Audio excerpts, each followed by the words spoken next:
Hello viewers, কেমন আছেন সবাই? আশা করি সকলে ভালো আছেন আর আমিও ভালো আছি। তো আজকে আবারও আপনাদের জন্য নতুন একটি ভিডিও নিয়ে আপনাদের মাঝে হাজির হলাম। তো আজকে যেই বিষয়টা সেটা হলো যে ইমার্জেন্সি ব্যালেন্স নেওয়ার পরে আপনারা চেক করতে পারেন না যে ইমার্জেন্সি ব্যালেন্স কত টাকা পেয়েছেন। তো সেই বিষয় নিয়ে আজকে কথা বলতে আসলাম।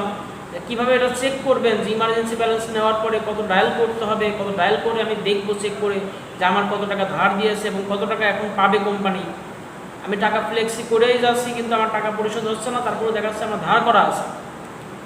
সেইটা আপনাদেরকে জানাবো যে কীভাবে একটি ডায়ালের কোডের মাধ্যমে আপনারা দেখতে পারবেন যে আপনার কত টাকা ইমার্জেন্সি ব্যালেন্স নেওয়া আছে।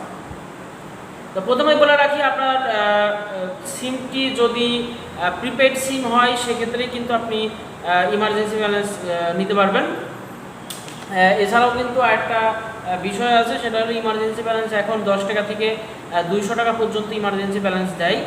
তো ইমার্জেন্সি ব্যালেন্স নেওয়ার পর আপনাকে যেটা করতে হবে, অবশ্যই ডায়াল করতে হবে *566 *28#। এটা ডায়াল করলে আপনি কত টাকা ইমার্জেন্সি ব্যালেন্স নিয়েছেন, সেটা 10 দিন আগে হোক, 1 মাস আগে হোক, 6 মাস আগে হোক বা পূর্বে অনেক আগে হোক, যে যখনই নিয়ে থাকেন না কেন, আপনার এই কোডের মাধ্যমে আপনার কত টাকা ধার নেওয়া আছে এবং কত টাকা এখন কোম্পানি আপনার কাছে পাবে ডিটেলসে আপনাকে জানিয়ে দেবে।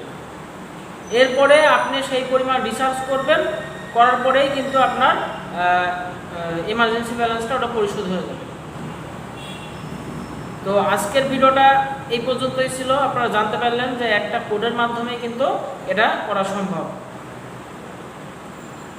তো এই কোডটা পুনরায় কিন্তু চেঞ্জ হতে পারে। আমি চেঞ্জ হয়ে গেলে আমি আবার পুনরায় ভিডিও আপলোড করে আপনাদেরকে আবার জানিয়ে দেব। ধন্যবাদ, ভালো থাকবেন, সুস্থ থাকবেন।